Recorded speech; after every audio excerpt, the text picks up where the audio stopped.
It's time to talk about the focal point of every public speaking experience you will have, and that is your audience. There is your audience, there is a language, there are words that they use.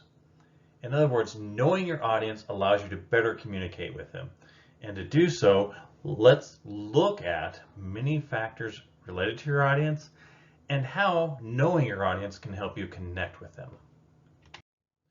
We'll start with looking at analyzing your speech situation.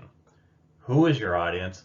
Gathering information, audience psychology, and how feelings play into your audience acceptance and reaction to your speech. All right, I know this is early. I'm going to go ahead and start by breaking from the book because the book really jumps right into aspects of audience analysis that is looking at it just solely as a process. But let's back that up a little bit. Let's realize some basic factors about your audience.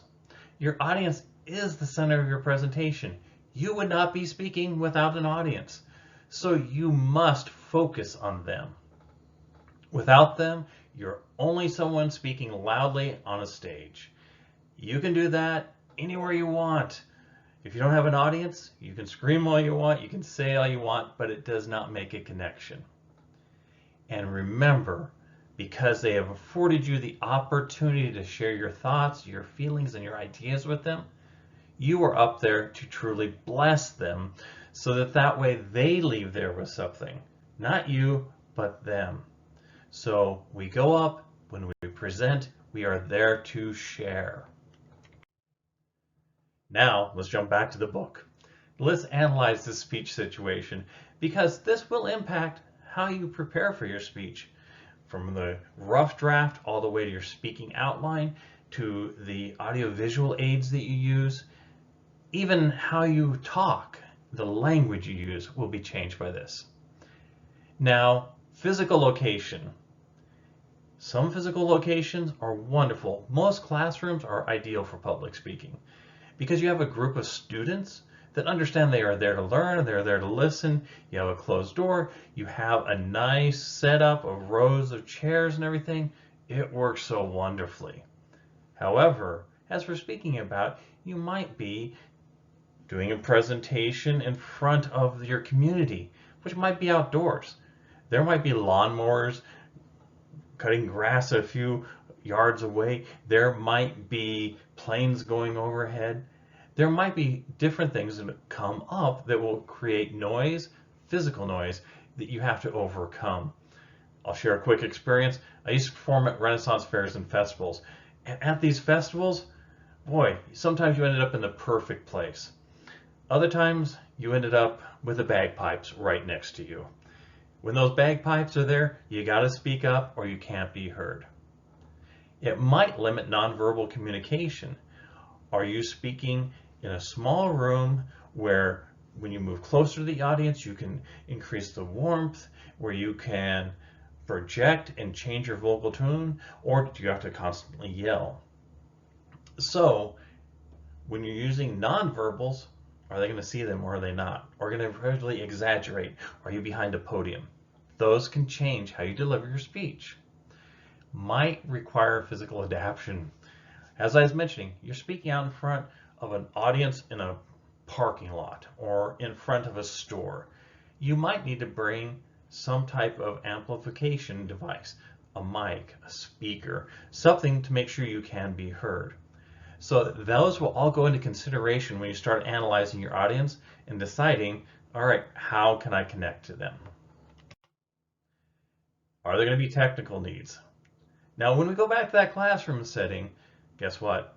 When you're seeing in front of you, PowerPoints or some type of visual aid will often be required. So you need to understand, what technology do you need? Can you just plug it straight in? Can you pull it up on your student account and view it that way? Do you have to have a projector? Do you have to have sound reinforcement? You have to have that microphone in order to be heard because it's a huge auditorium and you got to be heard up top. What will you need? Audiovisual aids. Will you have PowerPoint? Will you have a whiteboard that you can write on and make diagrams on? or we have to be required for low tech visual aids, i.e. the old poster that you used to bring out and you'd have your diagram on there and you'd point to things. What exactly will you need for technology? I'm just jumping away from the book all the time on this one, but let's go ahead and break from the book real quick. One thing I like to remind students is whenever you're dealing with technology, back up, back up, back up. Because if technology fails, you've got to have something to go to. The first thing that most students encounter is they put their presentation on a nice flash drive. And then at lunch, they leave that flash drive right there in the cafeteria and they can't do their presentation. So what you should do is beyond that flash drive, take your presentation and email it to yourself. That way, it's in your outbox and it's in your inbox. And if you have to retrieve it, you can just pull it up through your email. Put it on the cloud.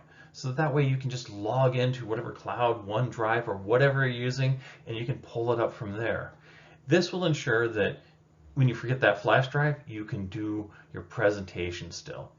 And in a worst case scenario, still have a written speaking outline and note cards available. Because if you're presenting based off of your PowerPoint, oh no, the bulb went out and the projector and the PowerPoint's not working, you can still have your speech available to you on note cards. Back to those speaking situations. Audience size matters somewhat, especially when you're talking about technology and you're talking about maybe you need to be heard at a distance. But really, when you're speaking to an audience, you're actually finding a small number of people you're speaking to in the audience because you can't look at everyone. We'll talk about that when we're talking about delivery, but smaller audiences realize you're going to be able to interact with them more and you're going to get more of a feedback loop because you only have a few people to concentrate on, so you can actually, oh, all right, they're not hearing what I'm saying, so let me restate this. Let me bring it a little bit differently. Or if it's a larger audience, what you're going to end up having to do is depend on the people you can see close to you for that feedback. It's going to kind of limit it a little bit, but you're not going to have as close of connection. Another thing that will impact your audience analysis, a small audience, you'll know your group pretty well. If you're speaking to a small class, all right, you're in college, you have people that are taking this subject, you have an interest in biology, and you know them. So it's easy to do your audience analysis. In a larger audience, realize your demographics are going to change. You're going to have different types of people with different feelings and different ideas out there. So you have to make it more available to a larger group when you're presenting, not just the people that you know. Break from the book, eye contact. That's something we're going to work on. It's going to be kind of difficult online, but in person, what you're really looking for is to make eye contact with sections and with maybe one or two people in that section rather than trying to look at everyone's eyes, because you have 1,000 people and you have a 5-minute speech, you're just going to be doing this the whole time in order to make eye contact with everyone, and that's making eye contact with no one. Now, when we talk about who our audience is, we analyze our audience before, during, and after a presentation. We're going to look at who we have in the audience through demographics, but not stereotypes. Stereotypes we're going to talk about in just a moment.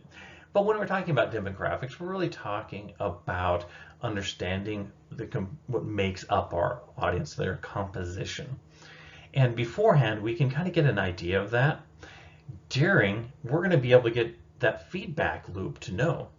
And afterwards, we're going to get the opportunity to speak to people so we know if we speak to a similar group in the future, how we can better approach the speech and how we can better connect with them. With stereotypes, we avoid those. They are lazy mental shortcuts that really bring out the negative characteristics. So we don't want to stereotype our audience. Instead, we want to have a statistical or demographic analysis to understand who the population is made up of so we can better communicate with them. Including in this, when you're looking at the demographics, age. age is kind of a big one to understand, because if I'm speaking to a group of college students, I know what level I can speak to. If I go into a kindergarten class and I'm going to give them a presentation on public speaking, I got to change a lot of things. So age is helpful on knowing how much an audience knows as a base of knowledge. Do not stereotype them though, because there are whiz kids that are in kindergarten that understand technology better than I do. So you want to make sure that age is a consideration, but not a limitation.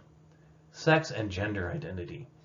This is something really when you're writing your speech, your main goal is to avoid stereotyping, because we can't know what people's sex and gender is out in the audience. They're an audience to us. They are humans. They are people. So we are speaking to them as an equal to us. And what we really want to make sure that we do is that we don't stereotype in these categories of sex and gender or racial or ethnic identification, because that can be negative. However, if you are speaking to a group, especially where they're coming together to celebrate gender identity or something of that variety, then absolutely you can work that in. But overall, you want to make sure you value your entire audience equally. Group affiliation. Group affiliation is helpful because this helps you really write your speech. And when I'm talking about group affiliation, college students, that's one group affiliation. Chamber of Commerce, that would be a different one. Your work group would have a different affiliation. Perhaps if you're speaking about your favorite team and you're speaking to fans of your favorite team, oh yeah, that's not stereotyping. That's a case of go team. So these are some common demographics. Use them as kind of a guide, but not limitation. Remember, you want to have an inclusive speech, not a speech that excludes people. Another break from the book. This is kind of important in your audience analysis. One thing you can learn about an audience is what they expect of you. We have what's called schemas. Psychology students, you can put down another reference to psychology. A schema is a case of where we mentally have a picture of what a speaker should be, what a public speaker should look like. And that can change based on what group you're talking to. So you want to know what they expect of their speaker, because if you can check those boxes, guess what? They're going to be very empathetic towards you. They're going to embrace you, and they are going to ignore faults that you may encounter with your speech. On the other hand, if you don't fit their schema of a public speaker, that's when they're going to start cherry picking, and that's when they're going to start being negative towards you and listen in a hostile way rather than a positive way. So knowing what your audience expects of a speaker, it helps when you can match that, because they're going to be more receptive and they're going to be a better audience to communicate with. Included in this is apparel. What do they expect you to dress like? Do they expect you to be casually dressed? Is it a wedding and you need to be dressed, in a suit and tie? Is it a graduation ceremony where you're wearing cap and gown? Apparel is the first visual aspect that your audience is going to try to connect with. And that's going to be their first judgment of you. So I know a lot of public speaking classes say, well, you always dress business casual. Well, business casual varies based on the situation. In New York, business casual includes a button-up shirt, a vest, a tie, a jacket. That's their business casual. Here in the West, our business casual could be blue jeans, a button-up shirt, and cowboy boots. It's understanding what your audience expects of you. And that's why you see when politicians go out there and they go talk to the working class, what do? Well, they wear more casual clothing than business casual clothing. So apparel is guided by your audience analysis. Posture, nonverbal communication. If you are closed, if you don't make eye contact, if you speak to the ground, your audience is not expecting that of a speaker. Your audience expects the speaker to be open, eye contact, and to have gestures that enhance their speech. So always look at that. Organization. All right, you have to be organized in your speech. As I mentioned, every presentation, every lecture I do, I start off with that attention getter. From the attention getter, I go into credibility and I go into a preview and I roll into the body. I signal my conclusion, I do a review, and I hit you with that thought to walk away with. So if you have an organizational flow and it follows what your audience expects, they're going to give you positive traits. If on the other hand you're jumping all around, don't make any sense, your audience isn't going to follow. Finally, clarity. Can they understand you? Are you pronouncing your words? Clarity is important as well as volume. So look at these as expectations from your audience. And if you can check those boxes, they're going to be receptive to you. Who is your audience? How do you gather information about them? Well, your first chance is someone has to ask you to speak, right? I mean, we just don't go around and suddenly burst into a community speech in the cafeteria or in a movie theater. No, we're asked to speak. So that is your first chance for an interview. Whoever's inviting you to speak, whoever gave you that assignment, ask them, all right, what's my audience? What do they think a speaker should look like? What are their interests? Wow, suddenly you got a bunch of information because the person inviting you to speak is going to know the group. Next, you can do focus groups. You can talk to other students on campus. Oh man, I got to give a speech in biology. Well, I know some other people that are in other biology classes. Let me ask them. And then that creates a focus group where they'll give you feedback. Surveys. All right, if you have to give a speech in a class or you have to give a speech in front of the Chamber of Commerce, maybe the week before you speak, go ahead and send out a quick survey and have them ask. Finally, we live in a digital age. You can find out a lot online. So if you're going to go speak to a particular group, you can normally look up their webpage. This is actually very important. Matter of fact, all of audience analysis is important if you're looking at a job interview. Do these same things that you would do in a job interview.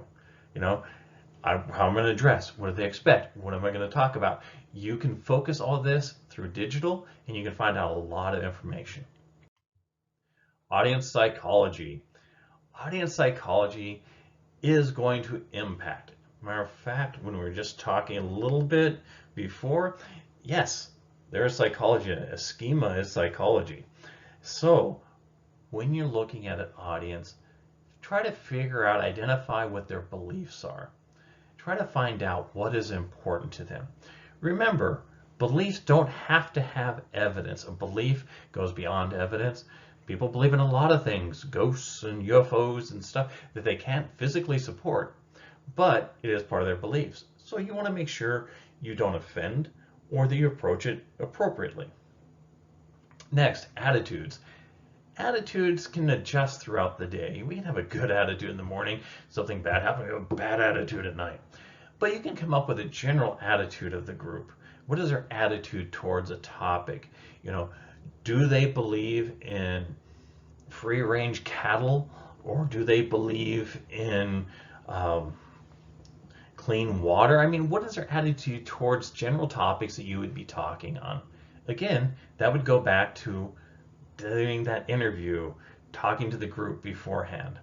And finally, values. What's good and bad to them? You know, what is right and wrong? And if you can know this about your audience, you can then determine the next slide that we're coming up on. Now, what this will lead you to is you can look at their feelings. You know, what is their general disposition? Are they happy? Are they sad? Are they angry? Where exactly are you coming in? And how are they going to perceive you as a speaker based on feelings? You know, if you're at a rally for a team that's going to win the championship, they're going to be all in a great mood. You can expect that type of positive energy. On the other hand, if they're there to protest the coach because, boy, they've just had their 5th losing season, you can expect sad or depressed people. So you want to look at how they are feeling at that time. This will lead to their latitude of acceptance about your topic.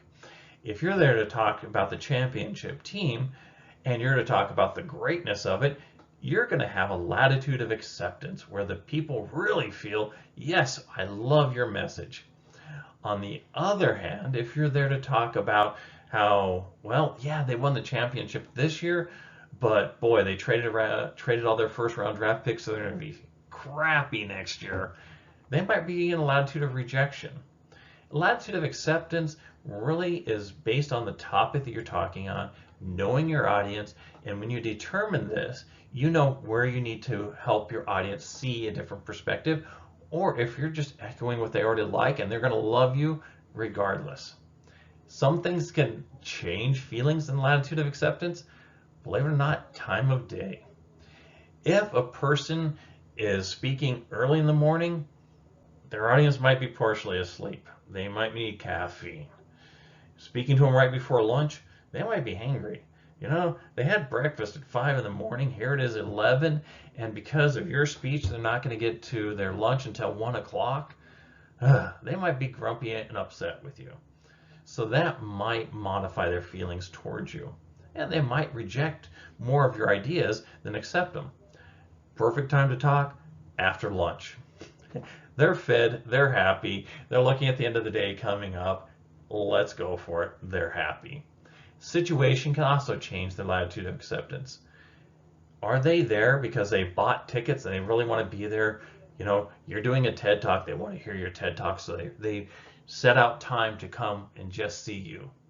They're going to be very accepting of you. On the other hand, if they are there because their work is mandated that they be there and they're kind of being forced and they'd rather be somewhere else and they got a project they got to do, they really don't want to listen to you, that might move it a little bit further. Now, when you get into they got in trouble at work and you're there to speak on human resources behalf upon proper workplace behavior, they may not like any part of what you have to say. So realize situation, latitude of acceptance, feelings, attitude, all contribute to how they perceive you. Finally, what we talked about is we looked at analyzing the situation. We looked at the audience, we gathered information, we considered their psychology, and we've incorporated their feelings. The size of your audience doesn't matter. What's important is that your audience is listening. And through a good audience analysis, you can get your audience to listen and you can connect with them.